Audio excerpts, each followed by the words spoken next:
Sebelumnya Pak, tambahan ini buat khusus untuk Bapak nih. Pangkat Silakan. terendah, pangkat terendah di TNI disebut Tamtama. Yuk kita dengarkan pembicara pertama. Silakan Pak Sutanto, waktu dan tempat dipersilakan Pak. Baik, selamat pagi Mak Tora. Selamat Selamat pagi pagi Pak. semuanya. Lihatlah ada mangga yang ranum, Cakep Pak. diberi sambal enak rasanya. Kuucapkan Assalamualaikum, salam sejahtera bagi kita semua. Luar biasa. Selamat Hebat pagi, Pak. Assalamualaikum warahmatullahi wabarakatuh. Yang Waalaikumsalam. terhormat Bapak Direktur Jenderal, Bapak Aud Dikdas dan Dikmen, Kementerian Pendidikan, Kebudayaan, Riset dan Teknologi. Yang kami hormati Bapak Direktur Dana Transfer Khusus, Direktorat Jenderal Pelimpahan Keuangan, Kementerian Keuangan. Yang kami hormati Bapak Direktur Fasilitasi Dana Perimbangan dan Pinjaman Daerah, Dirjen Bina Keuangan Daerah, Kementerian Dalam Negeri, Pak Simon Saimina. Yang kami hormati Bapak Ibu Direktur di lingkungan Dirjen PAUD Dasmen, Bapak Direktur SMK, Dirjen Pendidikan Vokasi, yang kami hormati Bapak Ibu Kepala Dinas Pendidikan provinsi maupun kabupaten kota seluruh Indonesia atau yang mewakili. Yang saya hormati teman-teman, sahabat saya, Kepala BBMP, maupun B2GB maupun BGB, dan Kepala B2 BPPMPW dari para balai di Ditjen Vokasi, dan seluruh Bapak Ibu Kepala Sekolah dan para guru yang para pemerhati pendidikan yang mungkin juga mengikuti webinar pada pagi hari ini.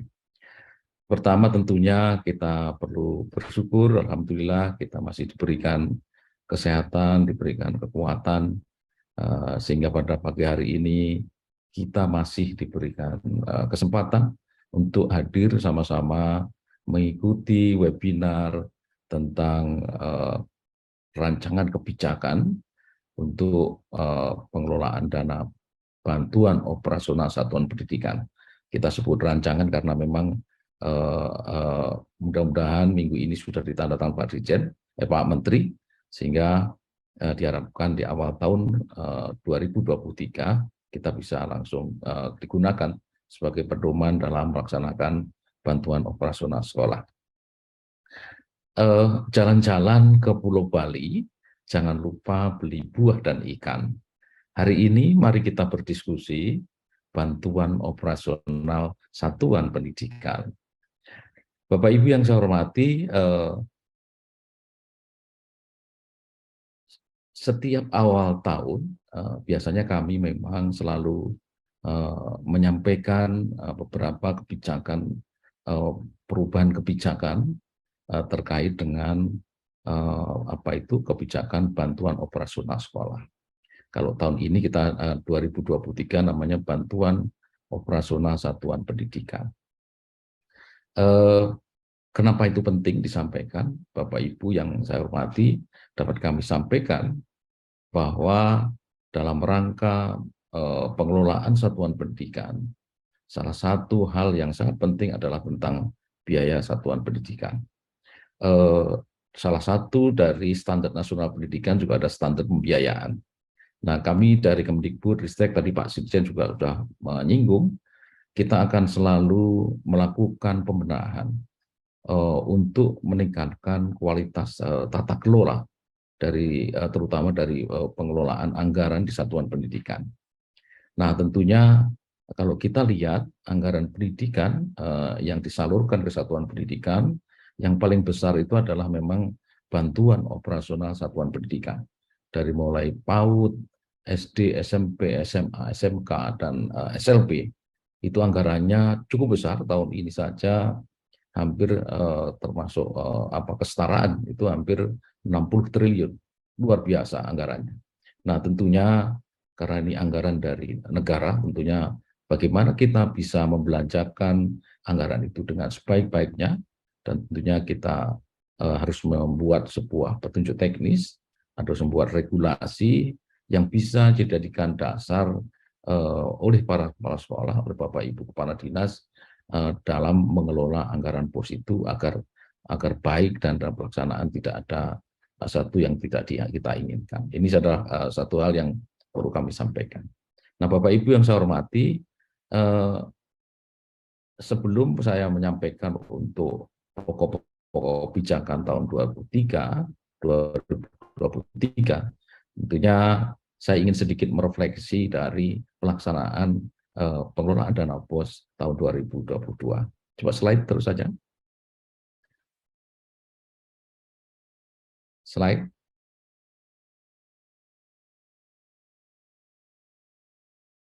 Oke, Bapak Ibu yang saya hormati, terus saja, slide terus saja. Dari pelaksanaan tahun 2022, ada beberapa catatan yang perlu kami sampaikan. Tentunya sejak Mas Menteri menjadi Menteri Pendidikan dan Kebudayaan, Riset dan Teknologi, banyak hal yang sudah dilakukan, termasuk terobosan-terobosan dalam melaksanakan kebijakan, tentunya untuk memberikan layanan pendidikan yang terbaik untuk anak-anak kita. Nah, terkait dengan pelaksanaan POS tersebut, pemerintah melanjutkan reformasi kebijakannya, termasuk dalam POS, BOP, dan baik BOP PAUD maupun BOP kesetaraan.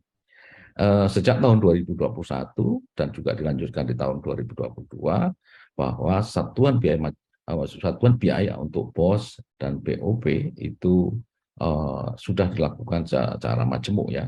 Jadi biaya satuannya variatif, tidak sama antar daerah, itu disesuaikan dengan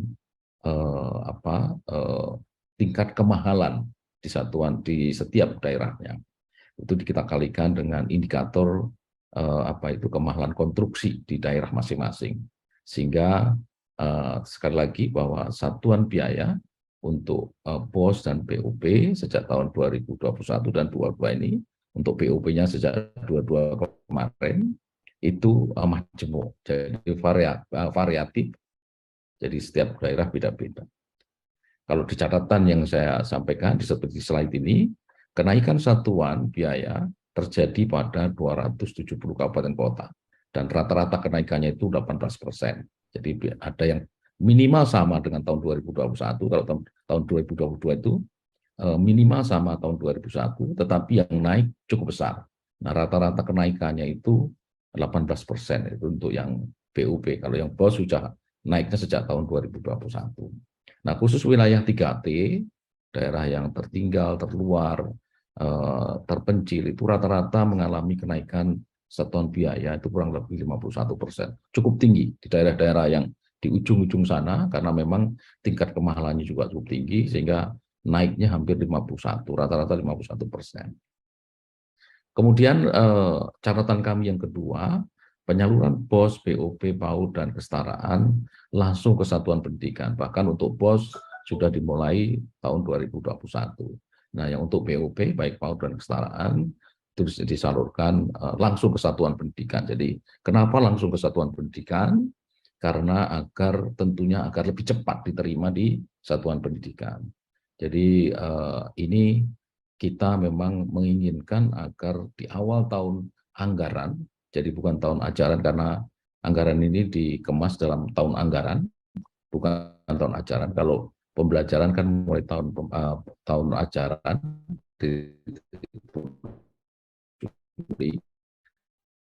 tapi di sini kita menginginkan bahwa walaupun di akhir bulan itu kita harapkan dana bantuan operasional sekolah satuan pendidikan ini bisa sudah diterima di setiap satuan pendidikan. Itu kita idealnya seperti itu. Kita inginkan jangan sampai ada yang terlambat. Gitu.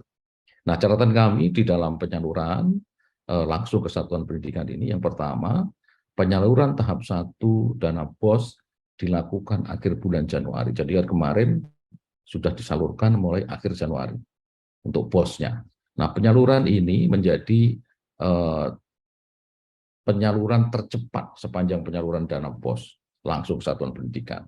Jadi belum pernah terjadi, baru tahun kemarin bahwa kita di akhir Januari sudah menyalurkan dana POS ini.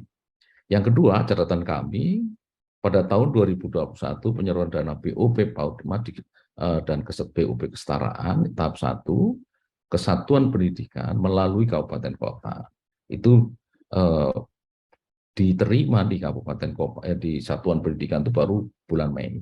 Nah, untuk tahun 2022 ini untuk BOP baik PAUD maupun kesetaraan di tahap 1 itu di bulan Maret sudah bisa terima. Nah, kami harapkan betul nanti di tahun 2023 karena bosnya sudah Januari, tentu BOB-nya karena baru mulai tahun kemarin, tahun depan ini tahun 2023 kami sangat berharap kami bisa menyalurkan, tentunya kami akan berkoordinasi dengan Kementerian Keuangan agar anggaran BOS dan BOB ini mulai tahun 2023 nanti bisa disalurkan mulai bulan Januari. Ini saya kira mudah-mudahan bisa terrealisasi. Kemudian catatan yang ketiga, tentang penggunaan ARKAS sebagai aplikasi tunggal dalam perencanaan dan pelaporan. Jadi kalau tahun kemarin masih ada aplikasi lain, nah mulai tahun 2022 kemarin, capaian penerapan ARKAS dan MARKAS menjadi aplikasi tunggal di satuan pendidikan itu sudah dapat direalisasikan. Jadi catatan kami di situ 100% Pemda itu telah memanfaatkan MARKAS. Jadi kalau aplikasi yang di Pemda itu namanya MARKAS, kalau di satuan pendidikan itu namanya ARKAS. Nah, MARKAS itu merupakan tempat untuk menampung dari ARKAS. Jadi aplikasinya sudah terintegrasi. Kemudian ini juga dalam proses integrasi kurang sedikit lagi bahwa MARKAS ini datanya juga akan terintegrasi dengan SIPD yang ada di Kementerian Keuangan dan tentunya itu digunakan oleh semua pemerintah daerah dalam mengelola anggaran daerah. Nah, itu nanti karena BOS ini juga termasuk transfer daerah yang tercatat sebagai salah satu pendapatan dari APBD. Nah, tentunya nanti di sekolah tidak perlu ada aplikasi SIPD lagi. Nah, dari sekolah nanti namanya ARKAS akan mengalir ke MARKAS dan MARKAS juga akan terintegrasi dengan SIPD. Nah, tentunya aplikasi ini tujuannya adalah untuk meringankan beban dari kepala sekolah dan para guru dalam mengelola anggaran di satuan pendidikan. Jadi memang satuan pendidikan, Bapak Ibu kepala sekolah dan Bapak Ibu guru, tugas utamanya itu adalah melaksanakan pembelajaran, bukan untuk dibebani untuk mengelola anggaran. Sehingga kita selalu ingin meningkatkan kualitas tata kelolanya dengan meringankan beban-beban para kepala sekolah dan guru itu. Sehingga dengan aplikasi ini diharapkan Bapak Ibu tentunya harus belajar, terutama Bapak Ibu yang belum mengenal aplikasi ini, tentunya harus belajar. Karena ini meringankan. Bapak Ibu nanti ketika merencanakan penggunaan anggaran, kemudian membuat laporan, tidak harus membuat sebuah laporan tertulis, tetapi cukup menginput di dalam aplikasi ini. Ini saya kira akan sangat membantu dalam pengelolaan dana bantuan operasional sekolah. Slide berikutnya. Nah, sebentar, sebelumnya, kembali yang sebelumnya. Nah, kami sampaikan catatan yang kedua di sini. Nah, 216.000 atau sekitar 99% sekolah telah menggunakan ARKAS untuk perencanaan maupun pelaporan dana BOS. Jadi catatan kami di dalam aplikasi itu sudah hampir 100% ya, sudah 99% satuan pendidikan sudah menggunakan ARKAS yang digunakan dalam perencanaan dan pelaporan dana BOS. Ini saya kira sangat baik sekali sehingga Bapak Ibu bisa memperingan ya tugas-tugas yang harus dilakukan oleh kepala sekolah dan Bapak Ibu guru yang memang diberikan tanggung jawab untuk mengelola dana BOS. Slide berikutnya. Nah, Bapak Ibu untuk tahun 2022 rata-rata realisasi penyaluran anggaran BOS dan BOP PAUD dan kesetaraan itu mencapai 98%. Artinya tentunya ada tidak bisa 100% karena pasti ada satu sekolah, beberapa sekolah ya yang memang tidak memenuhi syarat untuk disalurkan karena memang tidak memenuhi kriteria atau mungkin karena ada sisa salur. Jadi karena memang sisa anggaran yang tidak digunakan itu di akhir Desember itu menjadi pengurang dalam penyaluran tahun berikutnya, sehingga pagu anggaran BOS dan BOP ini tidak bisa disalurkan 100%. Kenapa tidak 100%? Alasannya seperti tadi. Kalau kita lihat di dalam data ini, di slide ini, pagu anggaran kita untuk BOS-nya saja kan 51,6 triliun dan terrealisasi itu 50,7 triliun. Nah, kalau kita lihat tahapannya, jadi tahun 2022 kemarin, dana BOS itu disalurkan 3 tahap per 4 bulanan gitu ya. Januari sampai April, kemudian Mei disalurkan lagi, kemudian September disalurkan lagi yang ketiga. Ada 30%, yang kedua 40%, yang ketiga 30% lagi. Nah, dari total anggaran 51 triliun, 51,6 triliun, itu telah disalurkan 50,7 triliun dari Kementerian Keuangan. Jadi sekitar 98,13%. Kemudian untuk BOP, PAUD reguler, itu anggarannya ada 4,2 triliun, itu telah disalurkan menjadi 3,7 triliun. Jadi waktu itu ada perubahan pagu anggaran yang sebelumnya ada 4,24 kemudian menjadi 3,8, dari 3,8 realisasinya 3,74 triliun. Nah, kalau BOP kan disalurkan 2 kali di tahun 2022, jadi totalnya 97,68% yang telah disalurkan. Slide berikutnya. Nah, Bapak Ibu yang saya hormati, pada tahun 2022 juga rata-rata penyaluran anggaran untuk BOP kesetaraan itu juga cukup besar, 98,55% ya. Dari anggaran yang ada 1,01 triliun itu terrealisasi ada 998 miliar atau sekitar 98,5 triliun, 98,5% maksudnya dari pagu anggaran perubahan. Ada kenaikan sedikit waktu itu dari 1,012 menjadi 1,013, naik 0,1% ya. Di dana BOS kesetaraan ada penggeseran dari dana PAUD kemarin, dari BOP PAUD ke BOP kesetaraan. Nah, realisasinya juga 98,5%. Ini gambaran saja, jadi BOP PAUD, BOP kesetaraan juga disalurkan 2 kali. Terus saja. Kemudian dalam rangka penyaluran BOS itu, ada beberapa catatan juga menjadi tantangan kita. Kenapa tidak maksimal tadi? Ada tidak 100%. Yang pertama, masih terdapat satuan pendidikan yang tidak mendapatkan penyaluran dana berisiko terganggunya operasional satuan pendidikan atau operasional pembelajaran karena terlambat menyampaikan laporan. Jadi memang penyampaian atau penyaluran anggaran BOS itu sangat dikaitkan dengan prestasi pelaporannya, gitu ya. Jadi dana BOS rata-rata tidak salur itu sekitar 0,4% per tahapnya, rata-rata ya.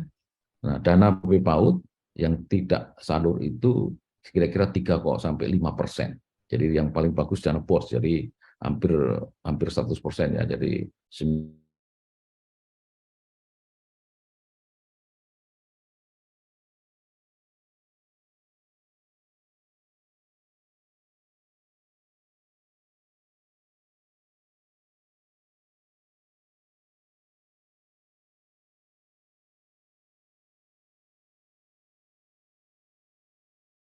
pendidikannya menerima BOS atau BOP mungkin tidak utuh, tidak 100% atau tidak terima dalam tahap tertentu. Nah, mohon ini menjadi catatan Bapak Ibu semuanya agar tahun depan bagaimana biar semuanya mendapatkan secara utuh dari setiap tahapnya. Nah, mohon kekurangan-kekurangan atau keliruan-keliruan itu diperbaiki agar semua satuan pendidikan dapat menerima bantuan operasional satuan pendidikan. Kemudian yang kedua, catatannya masih banyak satuan pendidikan yang kurang optimal dalam merealisasikan dana BOS yang menyebabkan adanya sisa dana. Sisa dananya tahun 2021 tercatat hampir 1 triliun, 795 miliar, dan menjadi pengurang pada penyaluran tahap kedua tahun 2022. Jadi kemarin tadi di slide atas, kalau kita lihat untuk penyaluran tahap 2 itu hanya 95%, karena memang banyak anggaran BOS dari satuan pendidikan itu yang dikurangi, karena satuan pendidikan itu tidak membelanjakan 100% sampai akhir Desember 2021. Sehingga sisa dari pagu yang diberikan ke satuan pendidikan itu menjadi pengurang dalam penyaluran tahun berikutnya atau tahun 2022 kemarin. Nah, ini saya kira juga mohon Bapak Ibu Kepala Sekolah dan Bapak Ibu Guru yang mengelola dana BOS, jangan sampai ada sisa anggaran BOS di akhir Desember tahun berjalan. Karena itu akan menjadi pengurang dalam penyaluran tahun berikutnya. Jadi kenapa dikurangi? Dikasih 1 miliar nggak habis, cuma dihabisin 900 misalnya. Artinya kan sekolah itu nggak butuh, gitu. Nggak butuh sampai 1 miliar. Gitu. Nah, ini walaupun dalam kenyataannya di sekolah kita jumpai di beberapa titik, itu karena ketidaktahuan, ada yang seperti itu. Ada yang sudah digunakan tadi belum diinput dalam pelaporan. Ada yang benar-benar memang sisa. Nah, tetapi karena tidak ada di laporan, akhirnya mengakibatkan penyaluran tahun berikutnya dikurangi. Nah, ini menurut saya jangan sampai terjadi lagi di depan, jadi tahun-tahun depan nanti. Jadi mohon Bapak Ibu, seluruh anggaran BOS yang sudah diberikan di tahun berjalan, akhir Desember harus sudah dilaporkan semua di dalam arkasnya. Ini menjadi penting agar Bapak Ibu tidak berkurang anggaran BOS-nya tahun berikutnya. Karena ini sudah diatur di dalam Permendikbud yang mengatur tentang jenis BOS dan BOP. Nah, yang kedua, Bapak Ibu, catatannya tadi terkait dengan laporan. Kemudian penyebab lain adalah karena retur. Walaupun sekarang sudah menjadi kecil ya, karena sudah diatur dalam Persekjen Kemdikbudristek dalam rekeningnya, sehingga sekarang sudah mulai berkurang. Catatan di retur yang pertama adalah retur yang merupakan kondisi gagal transfer ke pihak penerima yang disebabkan adanya ketidakcocokan data rekening satuan pendidikan. Jadi walaupun sudah diatur, jangan sampai Bapak Ibu merubah nomor rekening itu tidak sesuai dengan Persekjen. Jadi harus diajukan ke Dinas Pendidikan, kemudian Dinas Pendidikan akan menetapkan dan kirimkan ke Kementerian Pendidikan untuk disesuaikan. Nah, tentunya ini menjadi catatan dan kami mohon bantuan dari Bapak Ibu Kepala Dinas atau Kepala Bidang yang membidangi BOS yang diberikan tugas untuk mengelola BOS, mohon bisa dibantu, jangan sampai ada satuan pendidikan yang berbeda rekeningnya sehingga akan merugikan satuan pendidikan itu sendiri karena akan tidak menerima, karena ketika dikirim akan mental atau kembali ke kas negara. Ini saya kira menjadi catatan kita. Nah, secara umum presentasi satuan pendidikan yang mengalami retur itu kecil ya. Jadi misalnya BOS untuk tahap 1 itu hanya dari 216-an ribu satuan pendidikan itu hanya ada 132 satuan pendidikan yang retur. Yang tahap 2 itu ada 167 di kolom tengah ini ya. 167 satuan pendidikan, dan tahap 3 itu ada cukup banyak ini, di tahap 3 itu ada 347 dari 216 ribuan.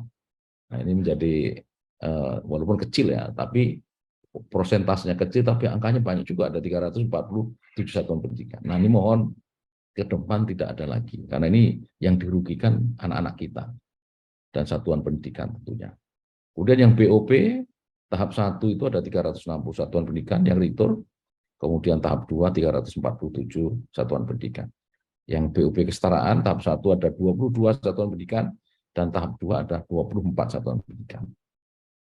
Kemudian catatan yang ketiga lagi, kenapa sekolah tidak menerima BOS atau terlambat atau berkurang, itu antara lain karena izin operasional satuan pendidikan. Di dalam Permendikbud tentang juknis BOS dan BOP itu diatur bahwa di sini catatannya masih terdapat Pemda yang terlambat melakukan pemutakhiran izin operasional satuan pendidikan dan berdampak pada titik tidak terpenuhi yang syarat sebagai penerima BOS. Karena memang di dalam Permendikbud itu salah satu syarat sekolah atau satuan pendidikan dapat menerima dana BOS itu harus ada izin operasional satuan pendidikan yang sudah diinput di dalam Dapodik.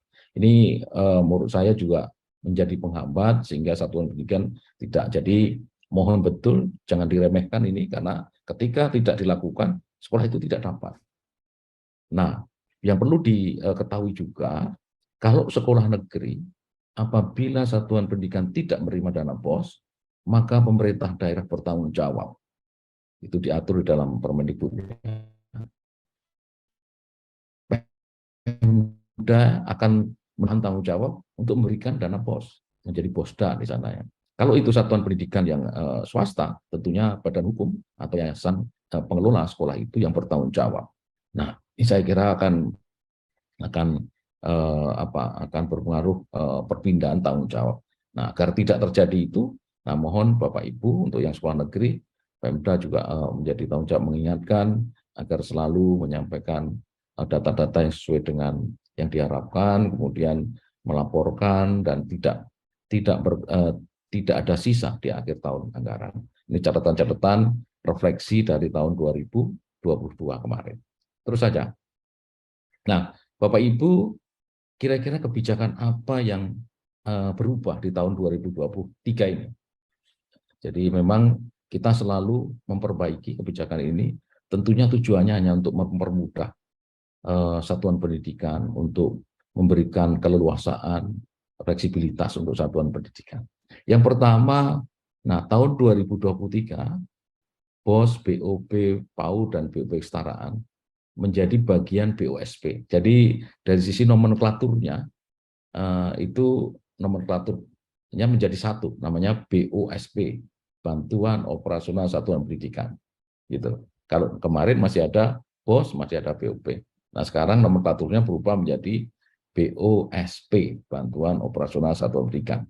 Itu meliputi semua jenjang dari PAUD sampai sekolah menengah dan SLB, juga termasuk di kesetaraan namanya BOP.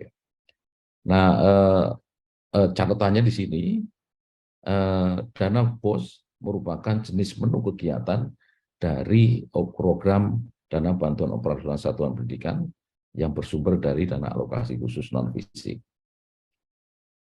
BOS dan BOP merupakan jenis menu kegiatan di BOSP. Dana BOS dan BOP reguler dan kinerja merupakan klasifikasi dari jenis menu kegiatan itu. Jadi memang payungnya namanya BOSP lagi, bukan BOS sendiri, BOP sendiri, tapi namanya BOSP. Kemudian prinsipnya adanya penggabungan nomenklatur tidak menghilangkan mekanisme pelaksanaan dana BOS maupun BOP yang selama ini telah berjalan. Jadi tidak ada, ini hanya perubahan nomenklatur saja, tidak merubah apa-apa. Kemudian penggabungan nomenklatur dimaksudkan untuk menyederhanakan dan memudahkan dalam pemanfaatan dana cadangan. Jadi karena kalau kemarin itu di kota-kota, BOS sendiri, BOP sendiri, kalau nanti BOS-nya kurang, BOP-nya sisa, itu untuk bisa saling dimanfaatkan itu agak sulit, karena itu dikemas dalam sebuah perpres, sehingga agar menjadi satu nomenklatur, agar bisa fleksibel untuk bisa saling mengisi, dijadikan satu nomenklatur namanya BOSP. Terus saja slide berikutnya. Nah, Bapak Ibu yang saya hormati, ada beberapa perubahan jenis BOSP di tahun 2023 ini. Jadi kalau untuk satuan pendidikan SD, SMP, SMA, SMK, SLB itu memang ada BOS reguler, kemudian ada BOS kinerja. Nah, BOS kinerjanya itu kemarin ada BOS kinerja untuk dua, yaitu untuk satuan pendidikan yang menjadi sekolah penggerak, yang sudah mendapatkan SK menjadi sekolah penggerak, itu tentu akan mendapat BOS kinerja. Kemudian yang kedua, BOS kinerja sekolah yang prestasi.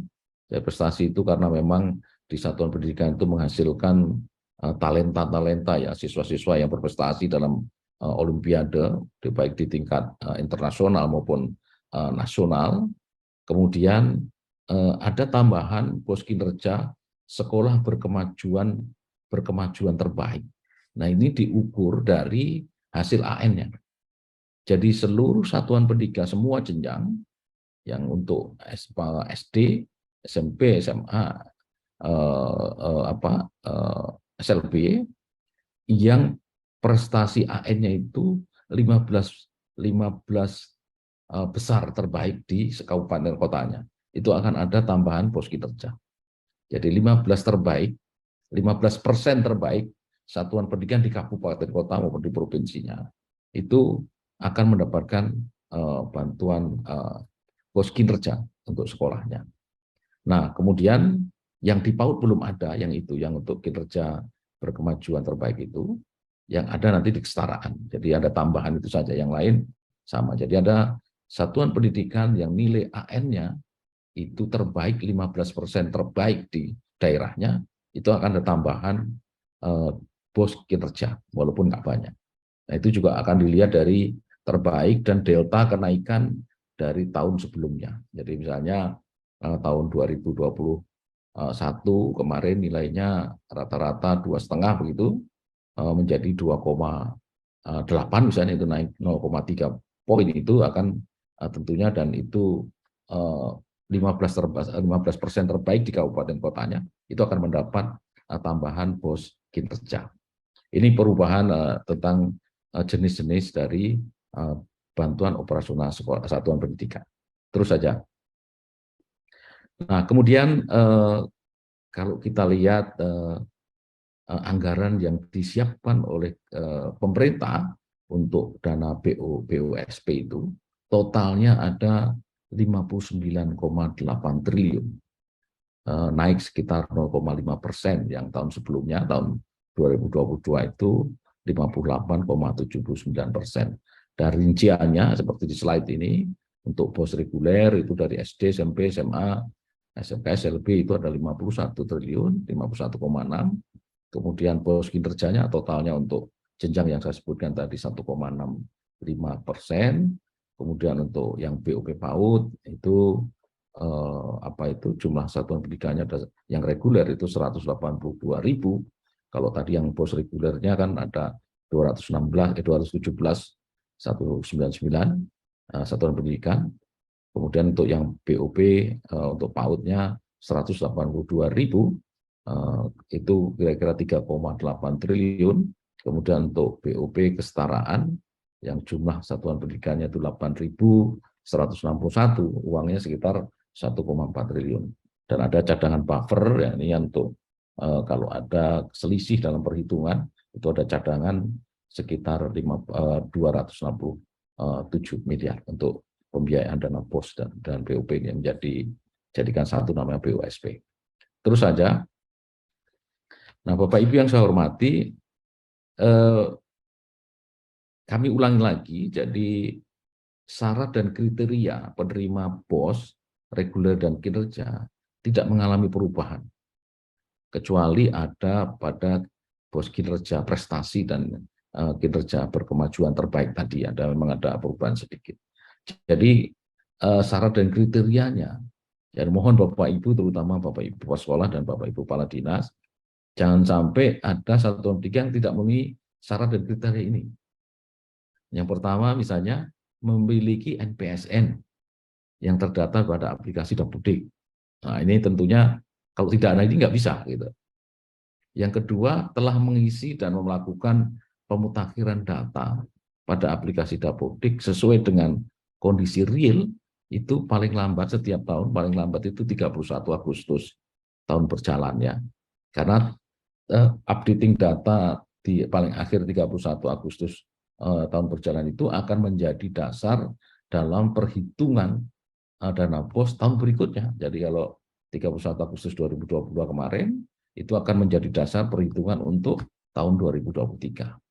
Nah, ketika sekolah itu tidak melakukan updating data itu, kami tidak punya dasar untuk menghitung sekolah itu akan terima berapa dana POS-nya. Nah, sekali lagi jangan sampai terlambat dalam mengupdate datanya di Dapodik. Kemudian yang ketiga, mengisi izin untuk menyelenggarakan, jadi izin penyelenggaraan bagi satuan pendidikan yang diselenggarakan oleh masyarakat itu juga menjadi ketentuan di dalam Dapodik itu. Jangan sampai terlambat juga.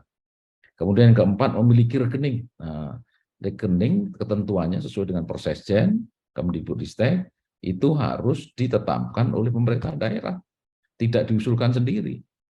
Harus ditetapkan, kemudian dikirimkan ke Kemdikbudristek, kemudian akan disesuaikan di dalam datanya itu. Jadi harus ditetapkan, biar tidak dirubah sendiri-sendiri oleh satuan pendidikan. Jadi satuan pendidikan itu harus mengusulkan ke Pemda, ke pemerintah daerah yang bertanggung jawab tentunya di Dinas Pendidikan untuk ditetapkan oleh kepala daerah atau yang mewakili.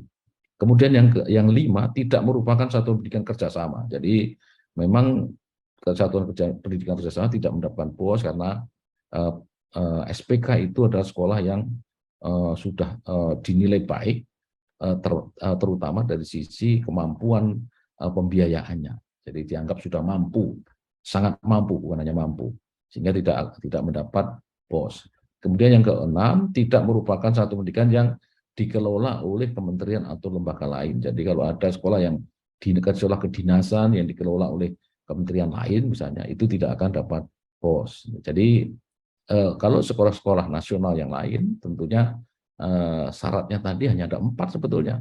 Yang paling besar itu ya NPSN, izin penyelenggaraan, kemudian mengupdate datanya, dan mempunyai rekening.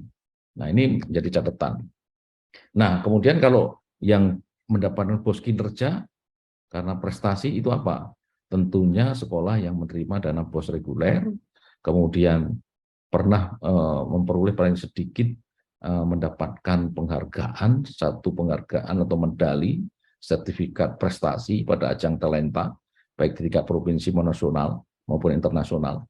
Itu catatannya yang untuk BOS kinerja prestasi ya. Kemudian tidak termasuk sekolah yang ditetapkan sebagai pelaksana sekolah penggerak atau SMK pusat keunggulan. Tidak di luar itu. Kalau itu memang sudah ada pendanaan tersendiri. Nah, ini saya kira catatan-catatan ya, kriteria, syarat dan kriteria dari penerima BOS reguler dan kinerja. Ini yang untuk tadi yang BOS reguler dan BOS kinerja prestasi. Nah, yang berikutnya, slide berikutnya. Nah, ini untuk yang BOS dan BUP kinerja untuk sekolah penggerak itu tentunya memang syaratnya sudah menerima dana BOS reguler, kalau tidak ya nggak bisa, telah ditetapkan oleh kementerian sebagai pelaksana program sekolah penggerak. Jadi kalau belum ditetapkan juga tidak bisa menerima. Kemudian untuk yang kesetaraan juga ada catatnya, merupakan penerima BOS BUP reguler, tidak termasuk satuan pendidikan yang ditetapkan sebagai sekolah penggerak maupun SMK pusat keunggulan. Kemudian termasuk 15% satuan pendidikan yang memiliki kinerja terbaik ini ya, untuk yang kemajuan ya, yang mengalami prestasi kemajuan dilihat dari sisi AN-nya tadi. Ini kira-kira syarat dan kriteria satuan pendidikan yang menerima dana BOS baik reguler maupun kinerja tadi. Terus saja. Nah, Bapak Ibu yang saya hormati, sama seperti BOS dan BUP PAUD mulai tahun 2023, pemerintah berharap satuan biaya yang bervariasi ini juga sudah diberlakukan untuk di BUP kesetaraan. Jadi kesetaraan mulai tahun 2023 itu juga biaya satuannya sudah variatif. Jadi kalau kita lihat catatan di sini yang kanan ya. Jadi biaya satuan biaya berbeda antara wilayah, dihitung berdasarkan indeks kemahalan konstruksi tiap wilayah kabupaten kota. Kemudian rentang nilai biaya satuan untuk kesetaraan ya di sini. Kalau yang BOS yang SD sampai sekolah menengah dan PAUD kan sudah sejak tahun 21 dan 22 kemarin. Nah, ini untuk 23 kesetaraan juga sudah biaya satuannya sudah sudah variatif atau sudah majmuk. Terus saja. Nah, ini juga saya kira yang ada perubahan. Jadi mulai tahun 2023, penyaluran dana BOSP, yaitu baik dari dulu BOS yang untuk SD, SMP, SMA, SMK, dan SLB, dan juga PAUD, termasuk juga kesetaraan, itu semuanya akan dilaksanakan 2 kali. Jadi kalau BOS kemarin masih 3 kali per 4 bulan, mulai tahun 2023 besok itu disalurkan 2 kali.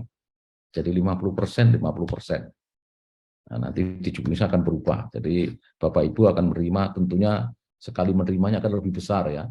Kalau SMA menerima misalnya siswanya 1.000 akan menerima minimal 1,5 miliar gitu.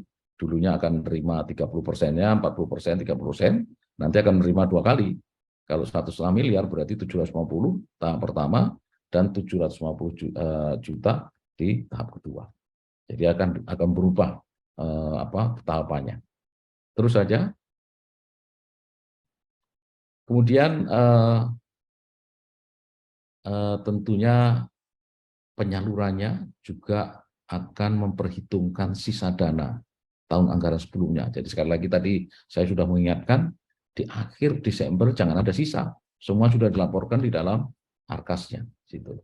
Jadi nanti di tahap pertama yang akan dikirimkan di akhir Januari 2023 itu sudah memperhitungkan sisa dana yang tidak digunakan pada akhir Desember 2022. Jadi kalau salah satu SMA dapatnya harus 1 miliar, cuma digunakan dilaporkan di Arkas 900, ada sisa 100 juta, itu artinya nanti tahun 2023 di tahap pertama harusnya terima separuhnya dari 1 miliar 500, itu akan hanya terima 400. Karena Bapak Ibu di satuan pendidikan itu ada sisa 100 juta. Nah ini mudah-mudahan tidak ada yang tidak ada yang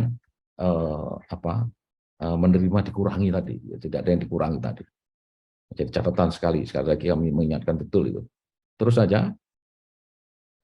Nah, Bapak Ibu yang saya hormati, pengelolaan dana BOS, prinsip-prinsipnya sudah kami sampaikan.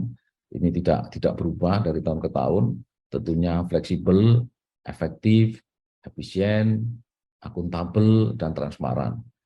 Fleksibel artinya pengelolaan dana dilakukan sesuai dengan kebutuhan satuan pendidikan. Jadi tidak ada kotak-kotak lagi gitu ya, karena memang sekolah satu dengan yang lain itu kebutuhannya beda. Satu sekolah ini sekarang perlu buku pelajaran yang menghabiskan misalnya 50 juta. Tapi sekolah lain belum tentu butuh buku itu. Mungkin kegiatan lain yang diperlukan. Jadi berbeda. Jadi ini fleksibel namanya. Jadi pembelanjaannya mengikuti dari Permendikbud yang terkait dengan juknis BOS, tetapi fleksibilitasnya itu diserahkan kepada tanggung jawab kepala sekolah sebagai penanggung jawab di satuan pendidikan. Kemudian efektif artinya pengelolaan dana diupayakan dapat memberikan hasil pengaruh dan daya guna yang mencapai tujuan pendidikan di satuan pendidikan untuk mencapai itu. Efektif memang digunakan untuk membiayai kegiatan-kegiatan yang sudah diprogramkan di satuan pendidikan itu, bukan untuk yang lain. Efisien artinya pengelolaan dana diupayakan untuk meningkatkan kualitas belajar peserta didik dengan biaya yang seminimal mungkin, tapi mendapatkan hasil yang optimal. Itu namanya efisien. Jadi bagaimana untuk meningkatkan kualitas pembelajaran yang seminimal mungkin biayanya, tetapi hasilnya optimal. Kemudian akuntabel, tentunya pengelolaan dana dapat dipertanggungjawabkan secara keseluruhan. Jadi walaupun fleksibel, tapi kepala sekolah tetap bertanggung jawab. Jadi Bapak Ibu kepala sekolah itu yang paling bertanggung jawab. Walaupun Bapak Ibu mungkin tidak pegang uangnya langsung, yang pegang mungkin bendaharanya, tapi yang tanggung jawab utuh itu yang penuh itu adalah kepala sekolah, karena kepala sekolah sebagai penanggung jawab di satuan pendidikan itu. Makanya jangan sampai tidak tahu Bapak Ibu kepala sekolah. Ada yang ditanya, Pak, berapa dana BOS-nya? Enggak tahu. Sekolahnya dapat setahun berapa itu. Itu keliru saya kira. Kepala sekolah harus tahu berapa dana BOS setahun. Digunakan untuk apa? Harus tahu Bapak Ibu kepala sekolah, walaupun tidak pegang uangnya langsung. Kemudian tentunya yang kelima, prinsipnya adalah transparan. Pengelolaan dana dikelola secara terbuka dan mengakomodir aspirasi pemangku kepentingan sesuai dengan kebutuhan satuan pendidikan. Tentunya perlu dilaporkan kepada warga masyarakat, pada warga satuan pendidikan, bahwa sekolah ini menerima dana BOS sekian, dan digunakan tahapannya untuk ini saya kira perlu disampaikan kepada warga sekolah dan masyarakat, tentunya terutama orang tua ya, orang tua dari anak-anak yang sekolah di situ. Terus saja, baik Bapak Ibu yang saya hormati, penggunaan dana BOS reguler dan kinerja lebih fleksibel dan mengedepankan otonomi satuan pendidikan dalam merencanakan sesuai dengan kebutuhan. Nah, ini item-item ada 12 ya, yang saya kira Bapak Ibu tidak berubah ini. Bapak Ibu nanti bisa dibaca sendiri di juknisnya. Jadi walaupun fleksibel, tapi bukan untuk semua untuk apa saja boleh, bukan ya. Intinya bahwa dana BOS itu digunakan untuk membiayai operasional satuan pendidikan. Bukan untuk dipinjamkan ke mertuanya, bukan diberikan untuk adiknya, tetapi untuk operasional pendidikan. Tapi penggunaannya itu fleksibel.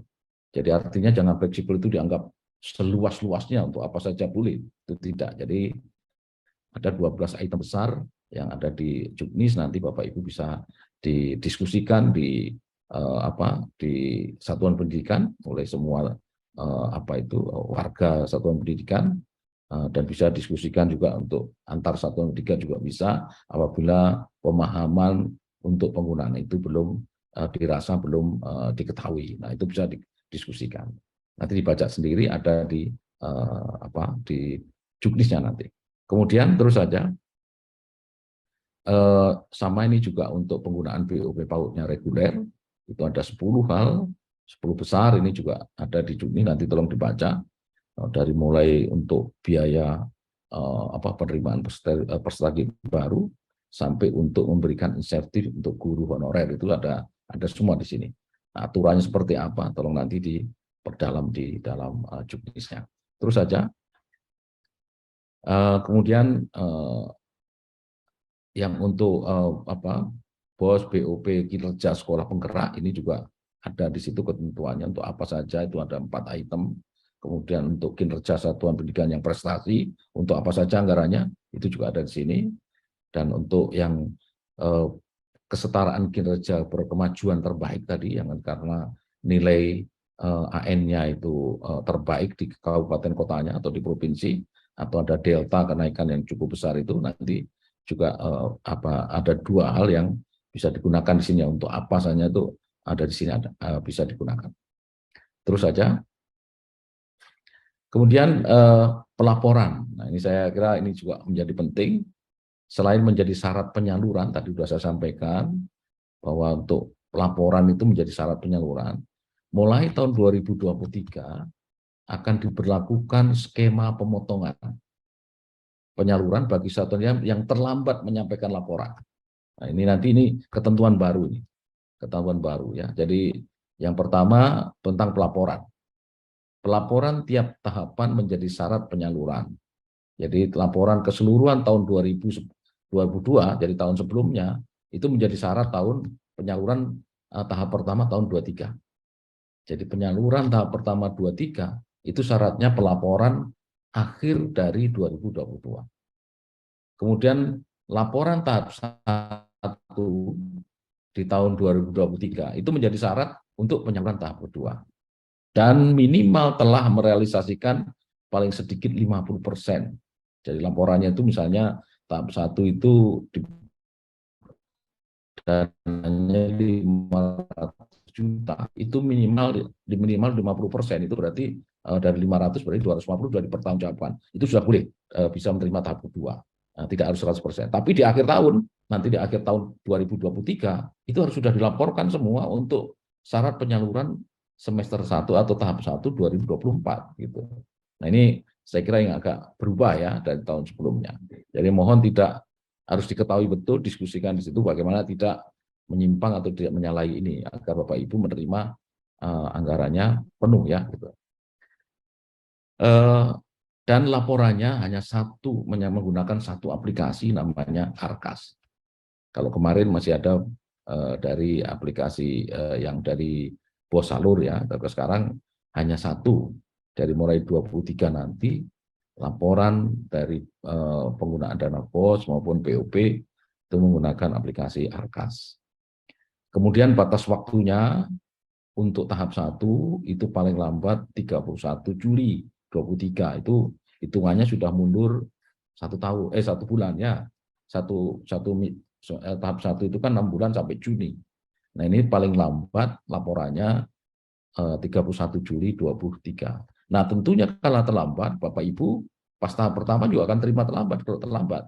Tapi kalau Bapak Ibu melaporkannya di akhir Juni, tentunya Juli nanti udah bisa mendapat yang tahap 2. Tapi kita kasih tenggang waktu sampai 31 Juli 23.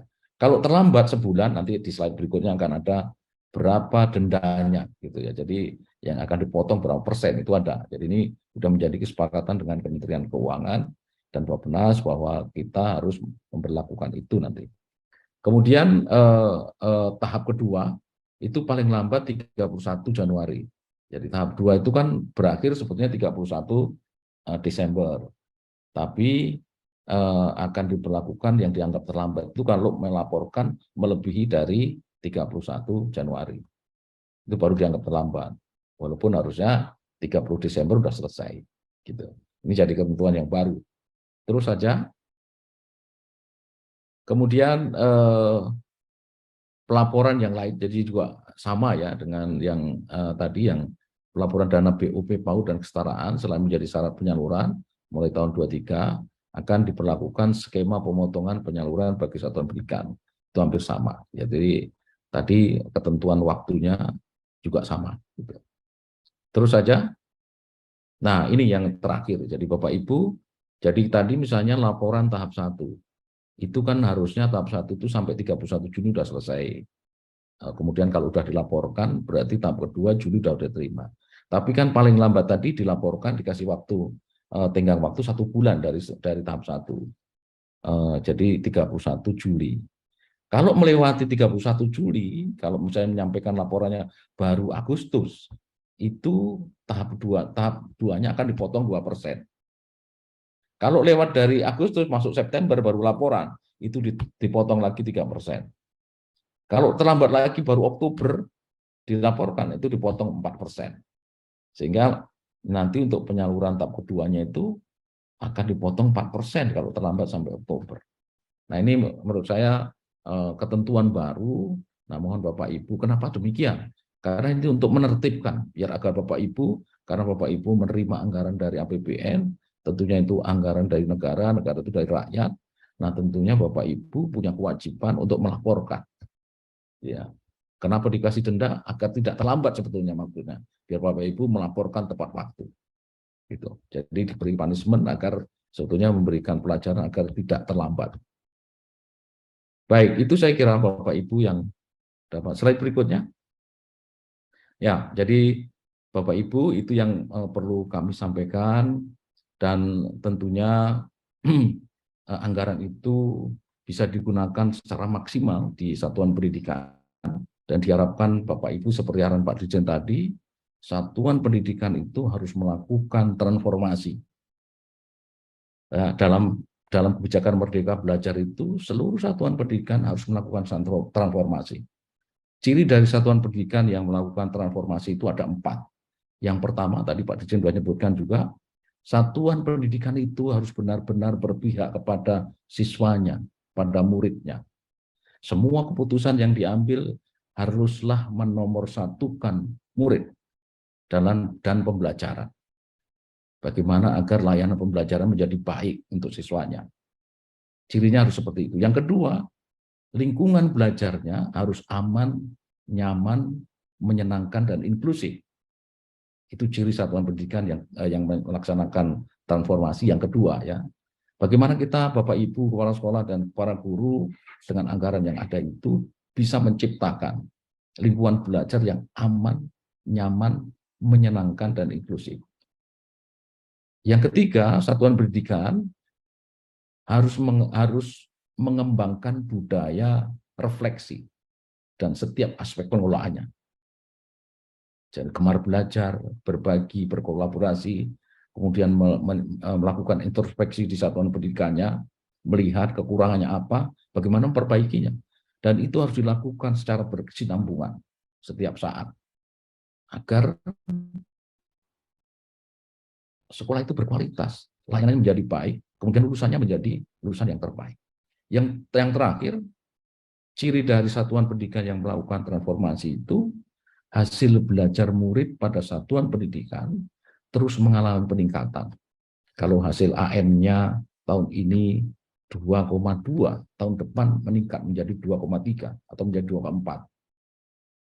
Terutama dari kompetensi fondasi untuk siswanya. Jadi kompetensi fondasinya itu dari nilai literasinya, numerasinya, dan karakternya. Syukur-syukur termasuk lingkungan belajarnya berubah. Nah, yang diharapkan seperti itu. Ketika setiap satuan pendidikan tidak ada perubahan kompetensi fondasi untuk siswanya itu, baik literasi, numerasi maupun karakter, artinya sekolah itu belum melakukan transformasi. Sekolahnya belum aman, nyaman, masih ada bullying, masih ada kekerasan, itu artinya belum melakukan transformasi. Ini arahan Pak Dirjen dari Pak Menteri, agar sekolah, satuan pendidikan semuanya harus melakukan transformasi yang dicirikan dari 4 tadi. Demikian Bapak Ibu yang dapat kami sampaikan untuk bagaimana kebijakan yang akan dilakukan tahun 2023 terkait dengan pengelolaan dana BOS dan BOP yang kita jadikan satu nomenklatur namanya Bantuan Operasional Satuan Pendidikan tahun 2023. Saya tutup dengan membaca pantun. Kupu-kupu terbang tinggi, menari-nari cantik sekali. Terima kasih tetap setia bersama kami. Semoga selalu diberi sehat pada hari ini. Burung dara, burung cendrawasih, cari dulu di Papua. Kami ucapkan terima kasih. Semoga kegiatan hari ini bermanfaat untuk kita semua. Demikian yang dapat kami sampaikan. Terima kasih. Kurang lebihnya maaf. Assalamualaikum warahmatullahi wabarakatuh. Waalaikumsalam warahmatullahi wabarakatuh. Luar biasa, Pak Sutanto. Tadi Bapak dan Ibu bisa mencermatin bagaimana tadi dikupas tuntas. Karena ini memang petunjuk teknis pengelolaan dana BOSP tahun 2023. Dari awal refleksi disampaikan Pak Sutanto, jangan lupa pelaporan, retur, dan izin sekolahnya tadi. Kemudian apa yang berubah di tahun 2023 itu menjadi panduan buat Bapak dan Ibu dalam mengelola dana BOSP ini. Ada mekanismenya dari yang tadinya 3 untuk BOS menjadi 2. Itu beberapa yang saya tangkap dari yang dibicarakan oleh Pak Sutanto. Luar biasa Pak ini. Terakhir dengan pantun yang luar biasa juga. Bisa menghibur kita sama mengisi acara ini ya Pak ya. Saya rasa ini